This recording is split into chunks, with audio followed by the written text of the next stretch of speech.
type in the comments where you are tuning in from and what kind of business you have. And then if you are tuning in on the replay later today or some other day in the future, go ahead and type down there #replay, and then let me know where you're tuning in from and what kind of business you have.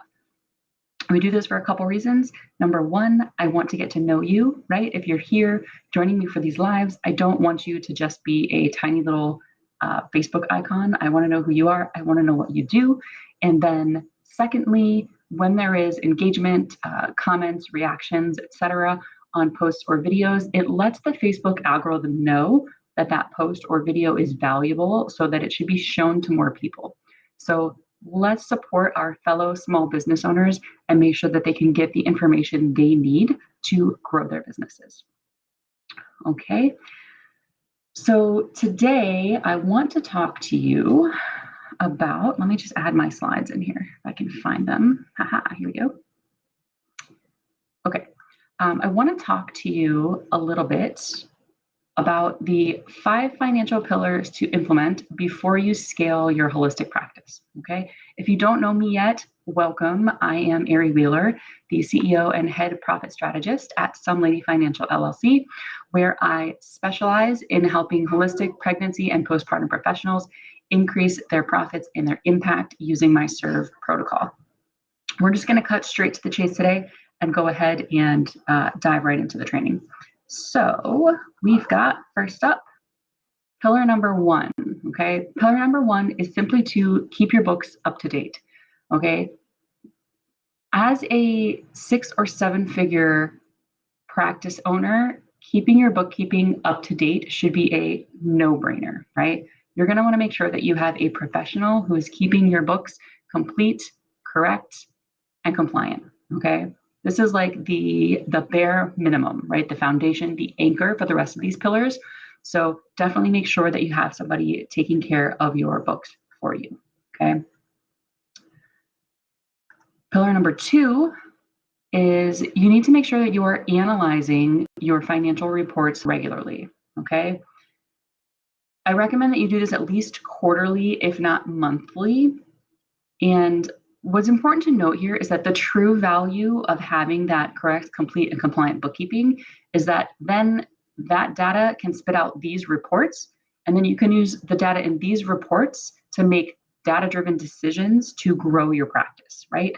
So you need to not only receive these financial reports regularly, but you need to analyze them. You need to open them up and look at them and see what they're telling you about what's going on in your business and make decisions from that, okay? So analyze your financial reports regularly. Okay, pillar number 3, watch your cash flow like a hawk, okay? Understanding and forecasting cash flow is absolutely essential to maintaining consistent cash flow, building a cash cushion so that your practice can weather hard times, and planning for your future, okay? So things like large purchases, large investments, and new hires, okay?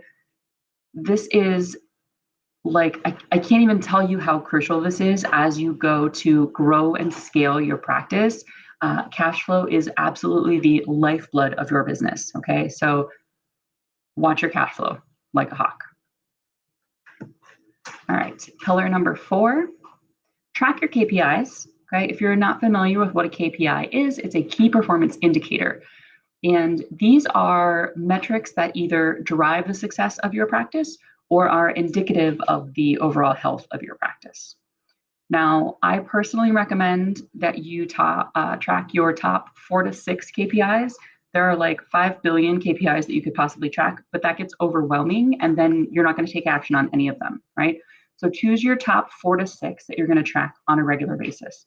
Remember that what gets measured gets managed, okay? As an example here, you might like to track the percentage of your revenue that goes back out as payroll, okay? If you're not tracking that, you might not realize, you might not see that you're paying out 80 or 90% of your revenue as payroll every month. And that is a huge red flag, right? That your business is going to tank if you're doing that. But if you're not tracking that metric, you might not even notice, okay? You could also track things like your net profit margin. As a very widely recognized general rule, a 10% net profit margin is good. 15% is like really solid, you're on the right track, okay? And then another example for you would be your return on ad spend. So if you are doing any sort of paid advertising or marketing for your practice, that is definitely something that you want to track. You want to know how much money do you have to spend before you get a client out of those efforts. Okay, that's something that's really important to track as well. So again, track your KPIs. Top 4 to 6 is plenty.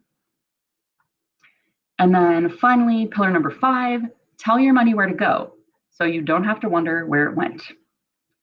When you have a plan in place for each dollar, you're going to feel so much more confident about and in control of your finances.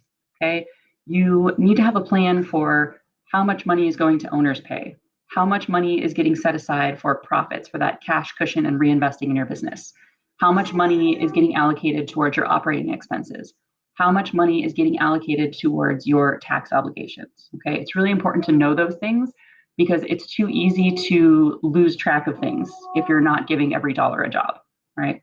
So tell your money where to go so you don't have to wonder where it went. All right, let's do a quick recap here. Okay, your 5 pillars. 1, keep your books up to date. 2, analyze your financial reports regularly. 3, watch your cash flow like a hawk. 4, track those KPIs. And 5, tell your money where to go so you don't have to wonder where it went. Okay, so which of those pillars do you already have implemented in your practice? Let me know in the comments, right? Do you already have your bookkeeping up to date? Do you already analyze your financial reports regularly? Do you already watch your cash flow like a hawk? Do you already track your KPIs? Do you already tell all of your money where to go? Okay, which one of those or ones of those are you already doing? Go ahead and drop that in the comments for me. Okay, and then next up, which ones were you listening to and you're like, ooh, I don't do that, but I can see exactly how valuable that would be and I need to implement it ASAP. Okay, which one was that? Drop that one in the comments for me. Okay, and then the next step is what support do you need to get that done, to get that implemented? Okay, make a little note for that as well. Write it down on your notepad, make a note in your phone, your digital planner, like whatever you need to do to figure out how to get that implemented. Okay, and then let's go get it done. Now, if you're looking at this and you're like, okay, well, I know I need to do, 3, 4, and 5, but I can't do this all by myself, right? I need more support on this. If that is you right now, go ahead and comment pillars in the chat, and I will personally reach out to see how I might be able to help you with that. Okay, so again, pillars in the chat if you need some additional support, and I will reach out to you. And then if you have any small business friends that you think could benefit from this information, please feel free to tag them in the comments or share this video with them via Messenger, okay? I am going to get rid of my slides here so that I can come back on full screen. All right, awesome. So I hope that you found today's training really valuable. I hope that this opened your eyes to some of the things that some of the structure and the pillars that you need to have in place as you start to grow and scale your practice. And I hope that you also have some concrete action steps that you can take to start moving in that direction, right? And again, if you need more support on that, you can just comment pillars in the chat. I will reach out to you. Also, my inbox is always open, so you can feel free to DM me if you don't feel like commenting. That is totally fine. I don't bite, all right? Other than that, I hope that you have a beautiful week full of lots of joy and happiness and growth. And I will see you same time, same place next week.